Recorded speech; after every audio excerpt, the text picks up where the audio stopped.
বাপের বাড়ি থেকে ফিরে এসে দেখি পাঁঠার মাংসের সাথে অনেকটা বেশি মেটলে চলে এসেছে বাজার থেকে। তো ওই মেটলেটা দিয়ে রাতের জন্য একটুখানি রুটি তরকারি করে নেব, তাই জন্য তাড়াতাড়ি করে সব কিছু রেডি করলাম। তো ওই মেটলেগুলোকে কেটে নিলাম, কেটে টুকরো করে ধুয়ে নিলাম, আর কিছুটা আলু কেটে কুচিয়ে নিলাম।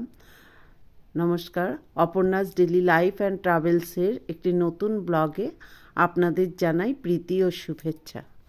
আজ আমি পাঁঠার মাংসের মেটলে দিয়ে আলু দিয়ে একটা তরকারি করে দেখাবো, যেটা কিনা রুটি এবং লুচির সাথে অসাধারণ লাগে রাত্রিবেলা খাওয়ার জন্য।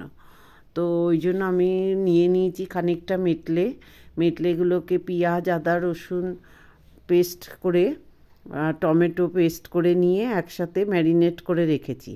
একটু এর সাথে দিয়ে দিচ্ছি গুঁড়ো লঙ্কা আর হলুদ, আর একখানা ছোট ছোট করে পেঁয়াজ কেটে নিয়েছি। এই পেঁয়াজ কাটাগুলোকে আমি কড়াতে তেলের মধ্যে দিয়ে ভেজে নেব। আর আগে থেকেই আলুটাকে আমি ভেজে রেখেছি ছোট ছোট করে কেটে।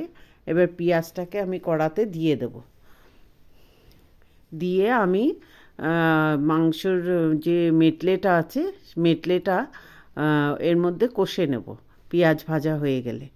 তো বন্ধুরা, তোমাদের এই ধরনের নতুন ভিডিও যদি ভালো লাগে তোমরা আমার চ্যানেলটাকে সাবস্ক্রাইব করো, লাইক আর শেয়ার করতে ভুলো না। দেখো, দেখতে থাকো আমার মেটলের মাংসর তরকারি কেমন লাগছে। তো আমি এই মেটলেটাকে এখন কষে নেব। খানিকটা কষা হয়ে গেলে পারে তারপরে একটুখানি জল দিয়ে দেবো। তো এখন যতক্ষণ না মশলাটা ভাজা ভাজা হবে ততক্ষণ আমি কষতে থাকবো। তো এই মাংসটা, এই মেটলের তরকারিটা কষার উপর নির্ভর করে, যত ভালো কষতে পারবে যাতে পুড়ে না যায়, তেলটা ছেড়ে ছেড়ে যাবে, সেই পর্যায়ে এসে জলটা দিলে পারে খুব ভালো হবে। আর জল দেওয়ার আগে আলুটাকে মিশিয়ে নিতে হবে। তো আমি এখন মাংসর এই কিমা নয় মেটলেটাকে কষে নিচ্ছি। দেখতে থাকো কেমন করে করছি। একদম চটজলদি খুব ভালো খাবার, অল্প কিছুর মধ্যে দিয়ে তোমরা একটা ভালো টেস্ট পেতে পারো, সেইটাই আমি রেসিপিটা তৈরি করছি। তো আমার প্রায় মাংসর কষা প্রায় হয়ে এসেছে, আর একটুখানি হবে মেটলে কষা। যেহেতু পাঁঠার মাংসর মেটলে একটুখানি তো জল দিয়ে সিদ্ধ করতে হবে, নাহলে পারে গলবে না, একটু শক্ত শক্ত থেকে যায়। তো আমরা সাধারণত এই আলু দিয়েই খেয়ে থাকি, আর এরকম ছোট ছোট আলু দিয়ে কুচিয়ে নিলে অনেকটা তরকারিটাও বেড়ে যায় এবং টেস্ট সেই মটনের মতনই আসে, যেটা একটা বেশ সুবিধাজনক। প্রেশার কুকারে দিতে হয় না, এমনি কড়াতেই এটা হয়ে যায়। দেখো, আমার প্রায় আলু দিয়ে কষাটা প্রায় কমপ্লিট হয়ে এসছে। এবার আমি খানিকটা জল দিয়ে ঢাকা দিয়ে দেবো। আমি কষে নিচ্ছি একটু ভালো করে, লাল লাল করে।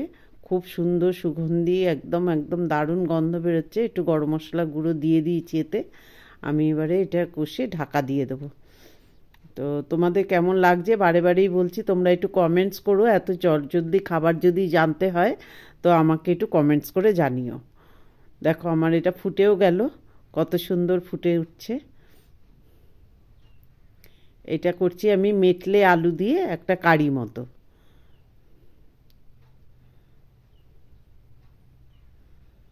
তো আমার মেটলে আলু কারি প্রায় তৈরি হয়ে গেছে। আমি এবার এটাকে নাবিয়ে নেব। গরম মশলা গুঁড়োটা অ্যাড করে দিলাম। গরম মশলাটা আগে দিলে পারে গন্ধটা ভালো হয় না, পরে দিলে পারে গন্ধটা খুব সুন্দর লাগে খেতে।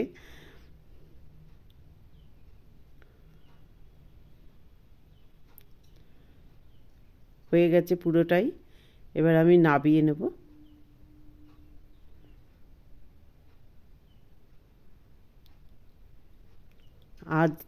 আজ এই পর্যন্ত, দেখা হবে নতুন ব্লগে। তোমরা সকলে ভালো থেকো। দেখো আমার মেটলের তরকারি কেমন লাগছে।